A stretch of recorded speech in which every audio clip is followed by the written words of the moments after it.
You know, there's something I've noticed over the years. Many of us reach our golden ages expecting to finally relax and enjoy life, only to find that happiness and health sometimes feel just out of reach.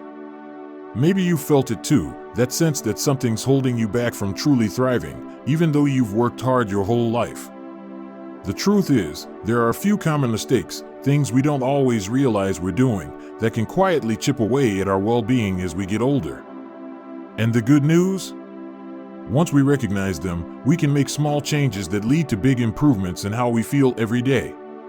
So today, let's talk about 5 huge mistakes people often make in old age that can drain their happiness and health, and, more importantly, how to avoid them.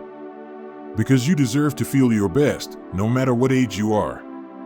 Now, the first mistake is one I see all too often, and it's something many of us don't even realize we're doing. It's neglecting social connections. You might think, well, I've lived a long life. I don't need as many friends as I used to. But here's the thing, our brains and bodies thrive on connection. Studies show that loneliness in older adults can be as harmful to health as smoking 15 cigarettes a day. It can lead to higher stress, weaker immune systems, even a higher risk of memory problems. But it's not just about health, it's about joy. Think about the last time you shared a good laugh with a friend or had a heartfelt conversation with someone who really gets you. That feeling is priceless. So if you've been putting off calling an old friend, or if you've been hesitant to join that community group, take this as your sign to reach out. Even small connections, a chat with a neighbor, a weekly phone call with family, can make a world of difference. Now, the second mistake is one that sneaks up on a lot of us, believing it's too late to try new things. Have you ever caught yourself saying, "I'm too old for that"? Maybe it's learning a new skill, traveling somewhere new, or even just changing up your daily routine. But here's the truth, our brains love novelty, no matter our age. Trying new things keeps our minds sharp, boosts our mood, and gives us something to look forward to. I'll never forget a woman I met who took up painting at 75. At first, she was hesitant. "What if I'm terrible at it?" she said. But within months, she was hosting little art shows for her friends, glowing with pride. It wasn't about being perfect, it was about the joy of creating. So ask yourself, what's something you've always wanted to try but kept putting off? It doesn't have to be big, maybe it's gardening, writing letters, or even just cooking a new recipe. The act of learning and exploring keeps life exciting. And that leads us right into the third mistake, letting movement fall by the wayside. Now, I know, aches and pains can make exercise feel like the last thing you want to do. But staying active isn't about running marathons or lifting heavy weights. It's about finding ways to move that feel good for you. Because when we stop moving, our bodies stiffen, our energy drops, and even simple tasks become harder. The key? Start small. A short walk around the block, gentle stretching in the morning, even dancing to your favorite song in the living room, it all counts. Movement keeps your joints flexible, your heart strong, and your mood lifted. And the best part? You don't have to do it alone. Invite a friend to join you, or put on some music and make it fun. So there we have it, 3 big mistakes that might be holding you back without you even realizing it. Neglecting social connections, thinking it's too late for new experiences, and letting movement slip away. But the beautiful thing is, each of these can be turned around with small, simple steps. And in the next part, we'll dive into 2 more mistakes, ones that might surprise you, and how to overcome them. Because when it comes to happiness and health in our later years, every little adjustment adds up to a life that's fuller, brighter, and truly yours to enjoy. You know, sometimes the biggest obstacles to our happiness and health aren't the obvious ones, they're the quiet, everyday choices we make without even realizing their impact. And that's exactly what we're going to talk about next, because the 4th mistake is one that affects so many of us, yet we rarely talk about it, holding on to grudges and negativity. Think about it, have you ever carried a resentment for years, maybe even decades? Maybe it's an old family disagreement, a friendship that ended badly, or even frustration about how life turned out in certain ways. It's natural to feel hurt or disappointed, but here's the hard truth, holding on to those feelings is like drinking poison and expecting the other person to suffer. Research shows that chronic anger, bitterness, or stress can take a real toll on our bodies, raising blood pressure, weakening the immune system, and even contributing to heart problems. But beyond the physical effects, clinging to negativity robs us of the peace and joy we could be feeling right now. Now, I'm not saying you have to forget or even forgive what happened. That's a personal journey. But what if you decided, just for today, to loosen your grip on that old hurt? Maybe it's writing down your feelings and then letting the paper go, literally tearing it up or burning it as a symbol of release.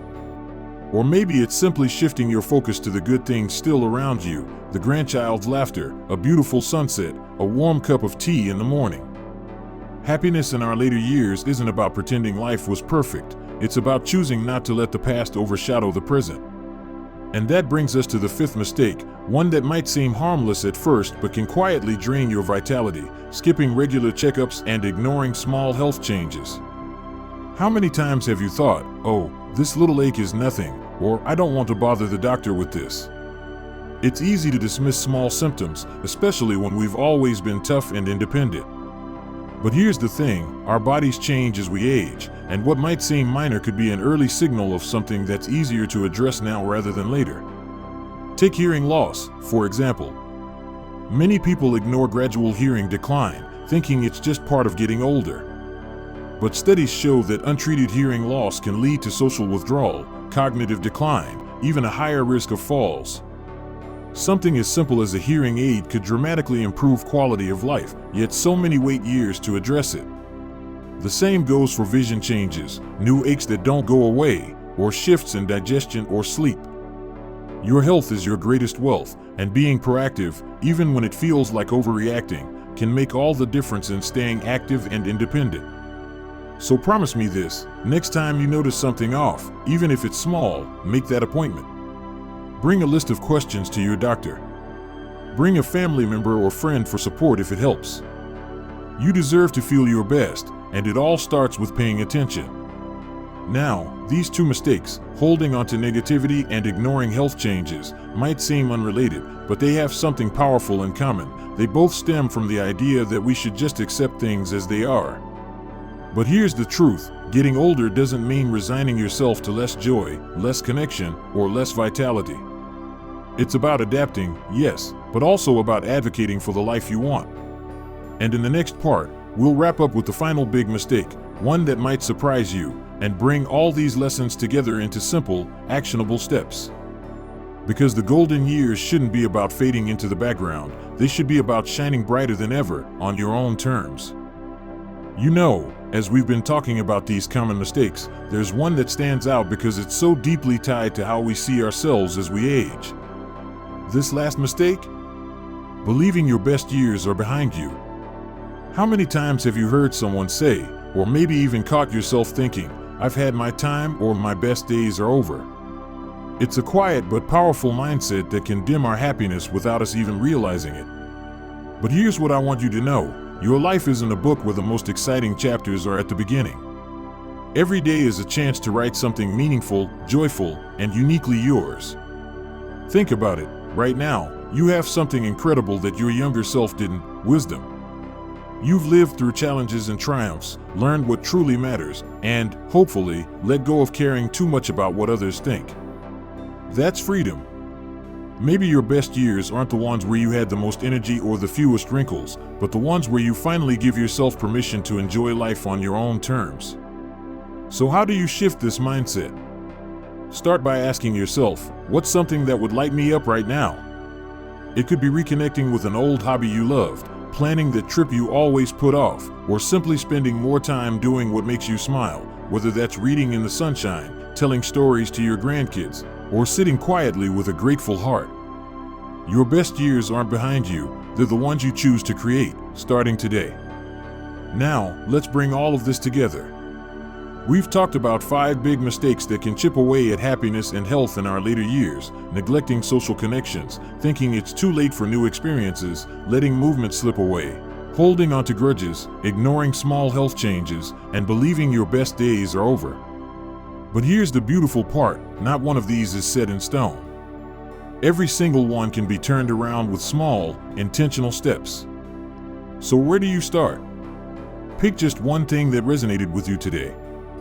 Maybe it's calling an old friend this week, scheduling that checkup you've been putting off, or trying a gentle new activity like Tai Chi or water aerobics. Progress doesn't have to be dramatic to make a difference. It's the steady, kind choices we make for ourselves that add up to a life well lived. And remember, you're not alone in this. So many of us are navigating these same challenges and discoveries. That's why I'd love to hear from you in the comments. What's one small change you're excited to try? Your story might be exactly what someone else needs to hear today. If this conversation resonated with you, don't forget to like this video and subscribe to the channel for more tips on thriving at any age. Because getting older isn't about slowing down, it's about stepping into the richness of life with all the wisdom and joy you've earned. Here's to your health, your happiness, and the incredible years still ahead. After all, why shouldn't the best be yet to come?